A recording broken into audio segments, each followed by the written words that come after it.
Surrender Starmer. That's the label the Prime Minister... Sir Keir Starmer, Your Majesty. Your Majesty. You must be utterly exhausted. Something has just happened inside Britain's power structure that almost never leaves the shadows. A message, urgent, handwritten and hand-delivered, has travelled from the nation's highest courtroom straight to Buckingham Palace. No ceremony, no escort, no delay. Within minutes, King Charles was summoned into a private chamber for a meeting so secret that even senior palace officials were kept outside the door. And all of this, every whisper, every rushed footstep, unfolded just days before Prime Minister Keir Starmer prepares to meet EU leaders in a summit that could quietly rewrite Britain's future. The question haunting the corridors tonight is simple. What exactly is Starmer planning? And why is the King being warned now? The air in Westminster has shifted. Subtle enough for the public to miss, but unmistakable to those who know how power really behaves. In the past 48 hours, Britain's constitutional machinery has begun to move with a level of urgency normally reserved for national emergencies.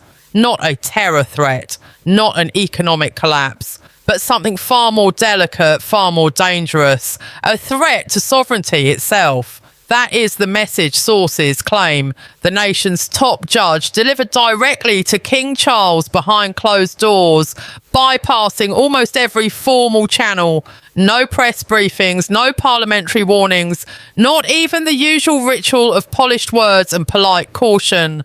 Instead, a stark, urgent briefing, because what is coming, if allowed to happen, could change Britain's constitutional direction for a generation. And at the centre of this storm stands Keir Starmer.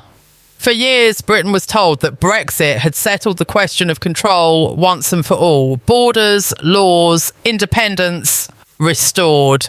A clear message from the people written into the nation's political DNA. But now, less than a decade later, whispers inside Whitehall tell a different story.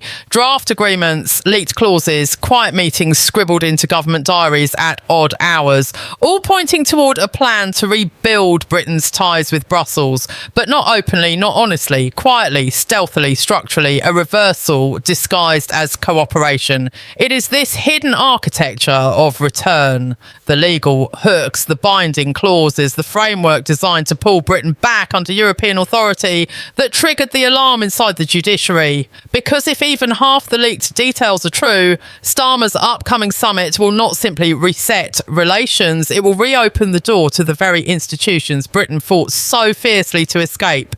At the heart of the concern lies one institution above all others, the European Court of Justice. Before Brexit, the ECJ could overrule British judges on immigration decisions, employment disputes, environmental rules, even criminal matters. Brexit ended that supremacy. Parliament was sovereign again. British judges answered to British law. But now, according to documents circulating among senior officials, Starmer's team has been drafting a legal arrangement that would restore ECJ authority over UK-EU disputes. A wedge, a foothold, the beginning of a legal chain that starts narrow and grows over time. This is why the judge's intervention matters, because once ECJ authority returns, even in a limited form, it rarely remains limited. It expands case by case, ruling by ruling, until sovereignty bends around it. Britain has been down this road before. And those who remember how quickly cooperation can become control are demanding that the King be fully aware before any signatures are placed on paper. Yet the core issue is only one piece of the puzzle. Parallel to the legal track runs a demographic one, what insiders call a mobility mechanism and critics call a backdoor to free movement. The Youth Mobility Scheme. Harmless on the surface, friendly branding, soft colours, smiling students, but the structure beneath it is far more consequential. Thousands of young EU citizens gaining the right to live and work in Britain with minimal restriction. A policy easy to introduce, impossible to withdraw without a political firestorm. Once established, it becomes the foundation for lobbying, expansion, and eventually the quiet return of border pressures Britain believed it had escaped. Layered on top of these concerns lies an even sharper point of tension: defence, an area previously safeguarded from European integration, where Britain's independence was absolute. But Starmer's government is now signalling a readiness to join EU-led defence initiatives, structures that integrate intelligence, command decisions and military resources. On paper, cooperation. In practice, a strategic bind that limits unilateral action and deepens reliance on Brussels. And once the armed forces are woven into a multinational chain of command, pulling them out becomes diplomatically radioactive. These are the reasons the judge acted. Not because the king can block the prime minister, not because the monarch will intervene in policy, but because the magnitude of what is being prepared, its permanence, its constitutional weight, demands that the head of state understands how profoundly Britain's future could be reshaped before the public even knows what has been agreed. And so tonight, the alarm has been sounded, not with speeches, not with protests, but with a silent, urgent meeting inside a locked palace room. A warning delivered just in time, or perhaps just nearly too late. The tension surrounding Britain did not build slowly this time. It rose like a sudden storm, swallowing the political landscape before most people even realised what was happening. Inside Whitehall, the mood had shifted from quiet calculation to full-scale urgency. Ministers were whispering behind closed doors, civil servants were working late into the night, and the government machine was grinding forward with a determination that felt unnatural, almost forced. Something was being prepared, something big. And every sign pointed to one conclusion: the deal with Brussels was closer than anyone had imagined. What made it more alarming was the silence, not the silence from the public, but the silence from the Prime Minister himself. In past crises, leaders had rushed to the cameras, eager to reassure the country. But this time, Starmer avoided the press entirely. No interviews, no questions, no explanations, only vague statements about deepening cooperation and modernising Britain's place in Europe. Words designed to calm, but hiding more than they revealed. Behind those polished lines was a blueprint that critics feared would reshape the nation's future without a single vote being cast. And those critics were growing louder. Leaked memos, whispered accounts from advisors, and the unusual involvement of senior judges all painted the same picture. The government was moving fast, too fast, to tie Britain into new legal commitments. Commitments that would place European institutions back above British law. For many, it was déjà vu, a repeat of the slow drift that led to decades of EU influence before Brexit broke the cycle. But this time, the drift wasn't slow.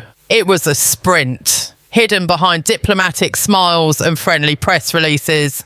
Inside the judiciary, the concern had reached a rare level.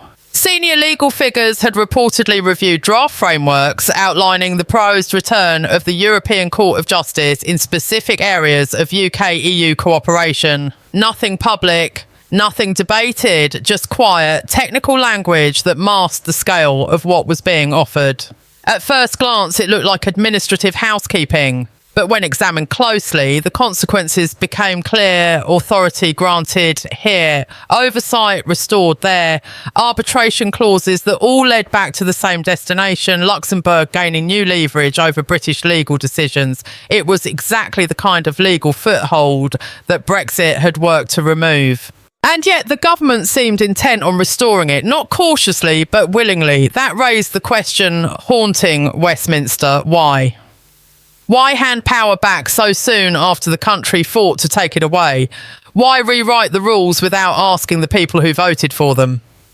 Even MPs inside the governing party were beginning to worry. Some privately admitted that they had seen only fragments of the proposals. Others confessed that they were being briefed in controlled settings, allowed to read documents but not copy them, question them or seek expert analysis. It was legislative theatre, democracy in appearance, secrecy in practice. All of this might have stayed hidden if not for one thing: the youth mobility scheme.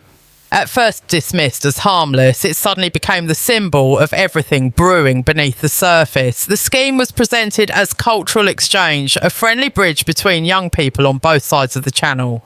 But when draft documents began circulating, the scale shocked even seasoned officials. It wasn't a small programme, it was massive, structured to expand, designed to grow, and written in language that resembled free movement by another name. 2-year visas, renewable pathways, unrestricted work rights, and future review clauses that hinted at further expansion. Critics feared it was not an exchange programme at all, but a slow reopening of the same system people voted to close. Businesses supported it, seeing access to cheaper labour. Universities supported it, seeing a flood of new tuition fees. Brussels supported it, viewing it as a backdoor for reintegration. And Starmer's team, they supported it because it helped build the larger structure, the return of Europe's influence piece by piece, policy by policy, until Britain once again depended on Brussels for its legal, economic and strategic framework. The youth mobility scheme was the easiest piece to sell. The ECJ authority was harder. Defence commitments were harder still. But once the door was open, everything else could follow. That was the fear, echoing through the judiciary. The fear that had pushed Britain's top judge to warn the monarch directly. Not because the king could stop it, but because the nation deserved at least one guardian who knew the truth before it was too late. Meanwhile, inside Downing Street, preparations for the May 19th summit were reaching their final stages. Travel schedules finalised, briefing papers completed, teams assembled. The visit was being framed as routine diplomacy, but everyone involved knew it was anything but routine. The summit would be the point where the private drafts became public commitments. The moment when years of legal separation could be replaced by new ties, ties strong enough that undoing them later would be nearly impossible. And yet, outside these corridors of power, most people went about their daily lives unaware of how close their country stood to another constitutional turning point. A turning point that, once passed, might change the nation in ways that no election and no referendum could easily rewrite. Minutes after the shocking numbers broke, newsrooms across the country lit up with red alerts. Producers were shouting, political editors scrambling, and analysts flipping through notes like they were searching for an escape hatch. Every screen told the same story. The floor beneath Starmer had just vanished. Inside Labour HQ, the atmosphere shifted from concern to disbelief, to pure panic. Advisors who had spent months projecting confidence were suddenly whispering in corners, refreshing internal dashboards every few seconds, hoping, begging for a correction. But the correction never came. In fact, the worst numbers hadn't even hit yet. Then, at 10:03 p.m, the moment that sealed the night arrived. A leaked regional breakdown, one Starmer's team never intended to go public, burst onto social media. A spreadsheet that showed exactly what they feared most: strongholds slipping, safe seats cracking, and the one line nobody expected to read: projected national reversal, high confidence. The message spread like wildfire. Political rivals pounced, commentators sharpened their knives, and supporters, they went silent, stunned into disbelief. Cameras outside Parliament caught MPs rushing in and out of side doors, phones pressed to their ears, expressions carved in panic. It wasn't just a defeat unfolding, it was a breakdown of control.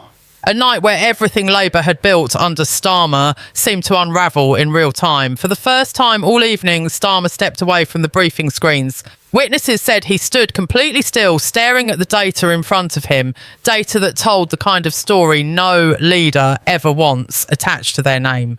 He whispered something, quiet, almost resigned. Nobody could quite hear what it was, but the room felt it, a moment of acceptance, a moment where fear became reality, and outside the country watched as the collapse grew louder, sharper, and far more devastating than anything predicted just hours earlier. What happened next didn't feel like politics anymore. It felt like freefall, a kind of controlled chaos where everyone knew the landing would be hard, but no one could see how far the drop really went. By 10:27 p.m, the situation crossed a line, not just bad, unprecedented. Local tally centres began leaking live footage. Stunned election officers, piles of rejected ballots, frantic recount demands, and murmurs about anomalies nobody had prepared a script for. Across the country, the narrative flipped. This wasn't a wobble or a misstep or a rough night. This was collapse, raw, sudden, unfiltered. Political reporters who hours earlier were rehearsing calm summaries now looked like they were witnessing history they couldn't quite explain. One anchor even paused mid-sentence, staring off camera as a producer held up a page that made her face drain of colour. She tried to continue, but the words stumbled out as if she was reading the end of a chapter no one thought would arrive tonight. Meanwhile, inside the Labour command room, things were spiralling. Phones buzzed non-stop. Allies demanded answers. Critics circled like hawks. And Starmer... He returned to the centre desk, surrounded by silence. Each new update hit harder than the last. In regions he visited personally, communities he promised renewal. Demographics his team swore were locked in. All slipping, all turning, all accelerating the downward slide. Then came the blow that changed the tone of the entire night. At 10:41 p.m, a senior strategist, usually expressionless, unshakable, closed his laptop, stood up and announced quietly, "We've lost control of the narrative." The room froze. Because that sentence in politics means only one thing. The story is no longer yours. The country is writing it for you. Outside, headlines exploded across every platform. Not cautious, not neutral, but brutal, definitive, undeniable. Starmer facing total collapse. Worst case projections breached. Leadership crisis now in motion. And just like that, the shock of the night transformed into something much larger. A national reckoning building by the minute. But the most devastating moment, the one Starmer's team tried hardest to contain, was still on its way.